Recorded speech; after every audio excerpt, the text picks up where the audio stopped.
কৃষক card, family card, এটা তো একটা আসলে আমরা দেখলাম যে নির্বাচনী আসলে প্রতিশ্রুতির অংশ ছিল বিএনপির।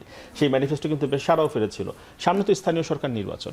এখন কেমন ইম্প্যাক্ট ফেলবে, মানে প্রকল্পগুলো তো বাস্তবায়ন হতে শুরু করেছে, যদি সঠিক মানুষের কাছে এই অর্থগুলো না যায় বা সঠিক মানুষের কাছে না পৌঁছায় এই সহায়তা, তাহলে তো দুর্নীতির অভিযোগ যদি আসে সামনে যে স্থানীয় সরকার নির্বাচন, সেখানে তো ভোটের মাঠে এটা ব্যাকফায়ারও হতে পারে। প্রথমত আমরা কিসে অভ্যস্ত ছিলাম এক সময়, যে নির্বাচন আসলে কিছু ওয়াদা দিতে হয়, তো আবার ওয়াদা যে রক্ষা করব ওই ওয়াদা না দিলেও চলে। তো এবার কিন্তু আমরা ব্যতিক্রম দেখেছি যে ওয়াদাও দিতে হয়েছে, ওয়াদা রক্ষা করবেন ওই ওয়াদাও দিতে হয়েছে। তো বিএনপি ক্ষমতায় আসার 22 দিনের মধ্যে সম্ভবত, অর্থাৎ নির্বাচনের সময় বা ভোটের সময় যে কালিটা লাগানো হয়েছিল, কারো কারো ওই কালিটা এখনো আছে। ঠিক এরকম সময়ে ওয়াদা বাস্তবায়নের একটা প্রক্রিয়া আজকে শুরু হলো, অবশ্যই নান্দনিক দিক। এই গেল একটা। এর বিপরীতে আমাদের আগে ছিল, বিশেষ করে বিগত 3টা টার্মে খুব একটা ওয়াদা দিতে হয়নি, কারণ ভোট তো আমিই পাবো, ওয়াদার খুব একটা দরকার করে না। তারপরও মাঝে মধ্যে ওয়াদা ছিল। কেমন ওয়াদা ছিল? যে হয়তো বা ওই এলাকাতে কোনো নদী নাই, খাল নাই, তারপরে কয়েকটা ব্রিজের কথা বলে দিলাম, সামনে যারা আছে তারা হাততালি দিয়ে দিল। কিন্তু ফাংশনালি কয়েকটা কিন্তু হয়েছে। বিধবা ভাতা, বয়স্ক ভাতা, মুক্তিযুদ্ধ ভাতা তো ছিল, আরও বেড়েছে। এগুলো নিয়ে আমরা এক ধরনের বাজে কাজ দেখেছি।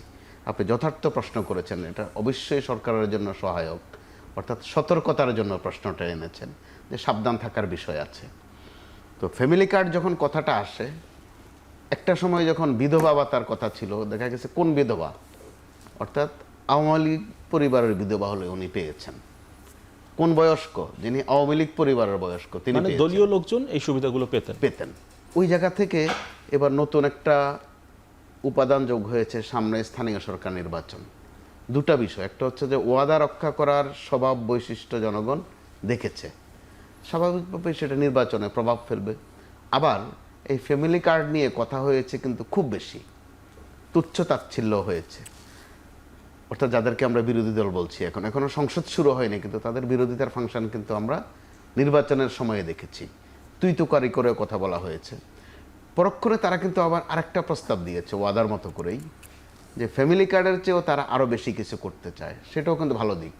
আমরা ইতিবাচকভাবেই যদি দেখি, যে যেন কারো কার্ডের ধার ধারতে না হয়, অর্থাৎ ভাতা বা ভিক্ষা, রেশন বা রিলিফ, এসবে যেন যেতে না হয়, সক্ষম করে তুলবে তারা প্রতিটি মানুষকে। এটাও ভালো দিক, ইতিবাচক দিক। তো তত ভালোতে আমরা এখনো যেতে না পারলেও অন্তত ভাতার কাজটা যেহেতু শুরু হয়েছে বা কার্ডের কাজটা যেহেতু শুরু হয়েছে, লক্ষণ ভালো বলা চলে। কিন্তু আসিফ খান যেটি বলছেন সেটা কিন্তু গুরুত্বপূর্ণ। যদি কেউ অভিযোগ করতে চান বা যার কাছে পৌঁছানোর কথা তার কাছে যদি না পৌঁছে থাকে, তাহলে সেই জায়গাটি, সেই প্ল্যাটফর্মটি তৈরি করতে হবে। এই কারণে, আগের অভিজ্ঞতার কারণে।